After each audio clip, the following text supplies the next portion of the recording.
Hi friends, నమస్తే. బ్రహ్మ insight channel.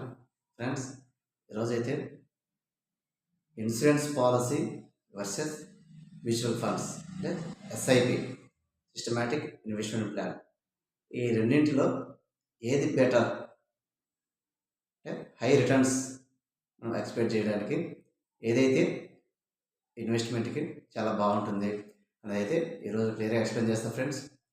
ఇది చాలా వరకు అయితే కన్ఫ్యూజ్ అవుతుంటారు, ఇన్సూరెన్స్ పాలసీ తీసుకోవాలా లేకపోతే మ్యూచువల్ ఫండ్స్లో ఇన్వెస్ట్మెంట్ పెట్టాలని చెప్పేసి. ఈ యొక్క వీడియోలో అయితే మీకు క్లియర్ ఇన్ఫర్మేషన్ అయితే వస్తుంది ఫ్రెండ్స్. ఏది దేనికి సరిగ్గా ఉపయోగపడుతుంది, అసలు ఇన్సూరెన్స్ యొక్క పర్పస్ ఏంటి, మ్యూచువల్ ఫండ్స్ యొక్క గ్రోత్ ఎలా ఉంటుంది అనేది క్లియర్గా ఎక్స్ప్లెయిన్ చేస్తాను ఫ్రెండ్స్. వీడియో ఎండ్ వరకు అయితే చూడండి ఫ్రెండ్స్.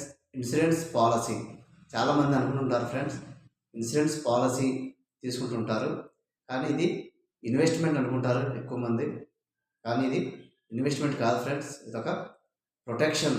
లైఫ్కి ఎవరైతే ప్రొటెక్షన్ కావాలి అని అనుకున్న వాళ్ళు ఈ ఇన్సూరెన్స్ అయితే పర్ఫెక్ట్గా సూట్ అవుతుంది. అది కూడా రిస్క్ లేని ఇది పొదుపు ఇన్సూరెన్స్. ఎటువంటి రిస్క్ ఉండదు ఫ్రెండ్స్, మనం కట్టిన టెన్యూర్ అవుతానే మనకు అమౌంట్ అయితే రావడం జరుగుతుంది. అట్ ద సేమ్ టైము మధ్యలో ఏదైనా రిస్క్ డెత్ ఏదైనా జరిగినప్పుడు అయితే మనకి క్లెయిమ్ కావడం జరుగుతుంది ఇన్సూరెన్స్లో. కానీ మ్యూచువల్ ఫండ్స్ అనేది ప్రత్యేకించి అది ఇన్వెస్ట్మెంట్, ఇందులో రిస్క్ ఉంటుంది, అలాగే హై రిటర్న్స్ అయితే ఉంటాయి. కానీ నాకు ఇన్సూరెన్స్ ప్రొటెక్షన్ కావాలి మరియు హై రిటర్న్స్ కావాలి అనుకున్న వాళ్ళకైతే ఒక term policy monthly 700 to 800 nearly ఒక 1 crore ఇన్సూరెన్స్ కవరేజ్ అయితే ఉంటుంది.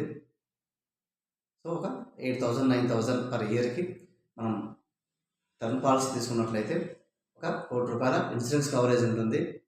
అలాగే ఒక 4,000 ప్రతి నెల మ్యూచువల్ ఫండ్లో ఇన్వెస్ట్మెంట్ చేసినట్లయితే మన ఒక ఇయర్కి మనం 48,000 అయితే మనం ఇన్వెస్ట్మెంట్ చేస్తాం ఫ్రెండ్స్. సో ఆ విధంగా ఒక 10 years మనం మ్యూచువల్ ఫండ్స్లో ఇన్వెస్ట్మెంట్ చేసిన మన అమౌంట్ వచ్చేసి నియర్లీ 5 lakhs అవుతుంది. సో ఆ యొక్క రిటర్న్స్ దృష్ట్యా తీసుకుంటే ఇన్సూరెన్స్ పాలసీలో వచ్చే రిటర్న్స్కి అయితే అధికంగానే మనకు మ్యూచువల్ ఫండ్స్లో రావడం జరుగుతుంది. అలాగే ఇక టర్మ్ పాలసీ ద్వారా మనకి ఒక 1 కోటి రూపాయలు రిస్క్ కవరేజ్ అయితే కూడా మనం పొందడం జరుగుతుంది. కాబట్టి విచ్ ఈజ్ ద బెటర్ అని అనుకున్నప్పుడు ఖచ్చితంగా ఎటువంటి రిస్క్ లేకుండా ఫిక్స్డ్ రిటర్న్స్ అండ్ ప్రొటెక్షన్ కావాలంటే డెఫినెట్గా వాళ్ళు ఇన్సూరెన్స్ పాలసీ తీసుకోవాలి. కానీ ఇన్సూరెన్స్ పాలసీలో ఫిక్స్డ్ రిటర్న్స్ అయితే వస్తాయి, చాలా తక్కువ రిటర్న్స్. కానీ మ్యూచువల్ ఫండ్స్లో 12 to 15% మన రిటర్న్స్ వచ్చినట్లయితే దాదాపుగా మనం పెట్టిన అమౌంట్కి త్రిబుల్ కావడానికి అవకాశం ఉంటుంది ఫ్రెండ్స్. నియర్లీ 20 lakhs వస్తాయి మ్యూచువల్ ఫండ్స్లో. కాబట్టి ఎటువంటి రిస్క్ లేకుండా ప్రొటెక్షన్ అండ్ రిటర్న్స్ కావాలంటే ఎల్ఐసి లైఫ్ ఇన్సూరెన్స్ అనేది బెటర్.